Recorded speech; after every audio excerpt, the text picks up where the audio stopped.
Alors, ce traitement est une combinaison de deux molécules qui existent dans le panel thérapeutique des cancers urothéliaux-métastatiques depuis maintenant plusieurs années. Il comprend en fait une immunothérapie qui est le pembrolizumab, associée à l'enfortumab vedotin, qui est un anticorps conjugué. C'est-à-dire que c'est une molécule qui va cibler spécifiquement le cancer par une petite molécule qui s'appelle la nectine 4, qui est présente sur la surface des cellules cancéreuses, auquel on a ajouté une chimiothérapie qui s'appelle le vedotin. Et il y avait beaucoup d'espoir avec cette association de traitements parce qu'il y avait des données qui suggéraient qu'il pouvait y avoir une synergie entre ces deux traitements-là qu'on avait auparavant l'habitude d'utiliser, mais plutôt en monothérapie. C'était l'un puis l'autre et le plus souvent c'était immunothérapie puis enfortumab vedotin. Et de manière assez récente, parce que ça date de 2023, il y a une étude qui a démontré que cette combinaison de traitements semblait faire mieux que la chimiothérapie qu'on avait l'habitude d'utiliser auparavant. J'ai eu un premier traitement d'une chimiothérapie classique, MVAC. Et donc, cette chimiothérapie était assez lourde pour moi à supporter. En plus, on me l'a arrêtée à la 4e parce que j'ai eu des complications de thrombose. Et puis donc, ce nouveau traitement, je le trouve très agréable, n'est pas le mot, mais disons que je n'ai pratiquement pas d'effets secondaires. Et même si je crois que je suis à 80% pour la raison des thromboses, etc. Et donc ça, c'est très important parce que ça nous permet vraiment de nous-mêmes être dans une position de lutte par rapport à la maladie, c'est-à-dire de ne pas être ce que j'ai été un peu au début, un peu apathique, un peu par rapport justement à cette chimio qui était lourde, et alors que là, je suis plutôt dans une position de combat par rapport à la maladie. Effectivement, la chimiothérapie par MVAC, c'est une chimiothérapie standard qu'on utilise depuis des années, qui associe 4 molécules de chimiothérapie et dont le principal effet secondaire est effectivement la fatigue, qui devient de plus en plus chronique plus on fait de traitement. Alors qu'effectivement, avec l'association enfortumab vedotin plus pembrolizumab, il y a certes cette chimiothérapie un peu ciblée qu'on appelle anticorps conjugué, qui peut donner un peu de fatigue, mais qui est quand même bien moindre que celle avec la chimiothérapie. Et l'immunothérapie est en général plutôt très bien tolérée. Donc c'est vrai qu'il y a cet avantage-là d'un profil de tolérance qui permet pour les patients qui le tolèrent le mieux, comme a priori vous c'est le cas, d'avoir presque un simili de vie normale en dehors des moments où on est contraint d'aller faire les traitements. Moi j'ai une vie normale, d'activité, et donc c'est aussi très important. Mais donc ce traitement, l'immunothérapie va durer plus longtemps, normalement, que la chimiothérapie. Alors en fait, ce traitement-là, on est amené à le poursuivre tant que les patients le supportent et que le traitement marche. Désormais, il y a d'autres questions qui vont se poser avec cette combinaison, c'est-à-dire est-ce qu'il faut vraiment continuer les deux molécules jusqu'à toxicité ou progression, ou est-ce qu'on ne peut pas se permettre à un moment d'arrêter? Il est vrai qu'avec l'enfortumab vedotin, il y a quand même beaucoup de patients qui vont à un moment, au fur et à mesure des cycles, après plusieurs semaines, plusieurs mois, développer ce qu'on appelle une neuropathie, c'est-à-dire des fourmillements dans les mains et dans les pieds. J'ai un peu au bout des doigts. Voilà, et donc on est contraint de baisser la dose et à un moment d'arrêter, et en général de continuer l'immunothérapie tant que les patients le supportent. Mais la question de la désescalade thérapeutique se pose clairement. Moi, sur le premier traitement, pour l'indiquer, j'ai vraiment eu un problème de lombaire. J'étais vraiment allongé et ne plus pouvoir bouger, etc. Donc ça a été le deuxième défi, c'est de me redresser. J'ai perdu 6 cm. Donc vraiment, comme dit le professeur qui me suit, j'ai tout eu, la suite. Mais bon, je trouve qu'il faut, ce que j'ai pas fait et ce que je préconise de faire, c'est toujours physiquement, d'avoir des exercices physiques tout le temps, ce que je fais aujourd'hui. Et ça, c'est une très bonne remarque parce que c'est vrai que pour lutter contre la fatigue, qu'elle soit liée au cancer ou au traitement qu'on est amené à faire, que ce soit la chimiothérapie ou autre chose, on n'a aucun médicament à proprement parler. Et ce qui permet de soigner et d'améliorer la fatigue, c'est l'activité physique, qu'on appelle activité physique adaptée, qui est beaucoup mis en avant depuis quelques années. Ça fait partie des soins de support, en fait.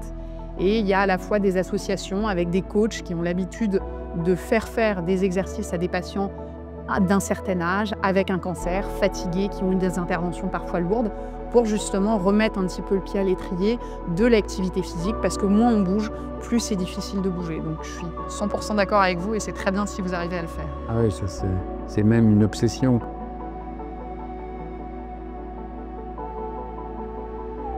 La réponse est oui, ça bouge beaucoup en oncologie avec de nouveaux traitements qui arrivent. Néanmoins, ça reste dans le cadre des essais cliniques avec notamment pas mal d'anticorps conjugués, c'est-à-dire des molécules qui ont le même mode de fonctionnement que l'enfortumab vedotin. On avait dit que l'enfortumab, c'était un anticorps qui allait cibler une protéine sur laquelle on avait greffé de la chimiothérapie. Et bien sur le même mécanisme, on peut essayer de cibler une autre protéine en greffant une autre chimiothérapie, ce qui laisse penser que probablement si un patient a progressé sous enfortumab vedotin, si on change à la fois ce qu'on cible et la chimiothérapie, il y a de bonnes chances que ça puisse éventuellement marcher. Donc ça, il y a pas mal de molécules qui sont en cours de développement.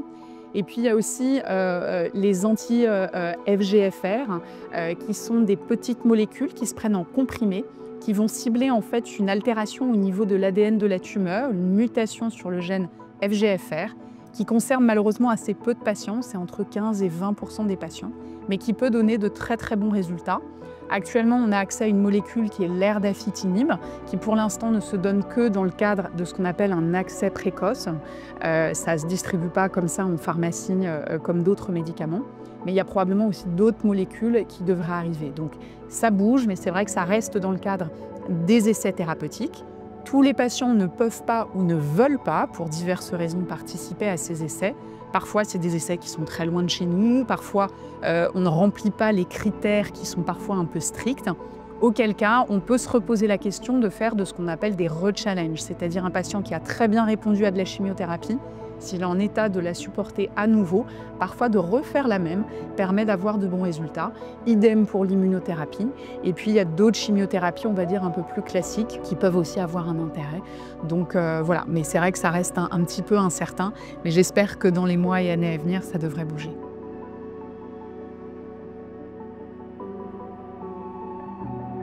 Si on va commencer par l'enfortumab vedotin, donc on l'a dit, c'est un anticorps conjugué, ça s'apparente à des effets secondaires de la chimiothérapie. Alors, ce qu'on a comme effet secondaire, évidemment de la fatigue, mais qui en général est moindre qu'avec les polychimiothérapies qu'on utilise.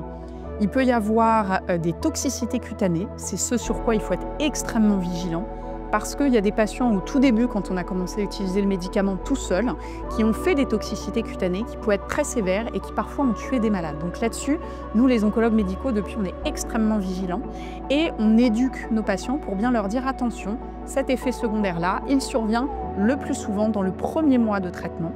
Ça se manifeste par des éruptions cutanées, des rougeurs sur la peau, plus volontiers au niveau des plis, axillaires ou inguinaux. Si ça survient, il faut absolument le dire à son médecin. Ensuite, comme autre effet secondaire, on peut avoir des fourmillements dans les mains et dans les pieds, ce qu'on appelle la neuropathie. Et aussi un effet secondaire malheureusement fréquent pour lequel on a assez peu de traitements pour lutter une fois que la neuropathie s'est installée. Elle survient avec le nombre de cycles, c'est-à-dire que sur les premières injections, en général, les patients n'en ont pas. C'est au bout de 2 mois, 3 mois, 4 mois de traitement que les patients peuvent être amenés à développer cette neuropathie qui se manifeste par des fourmillements dans les mains et dans les pieds.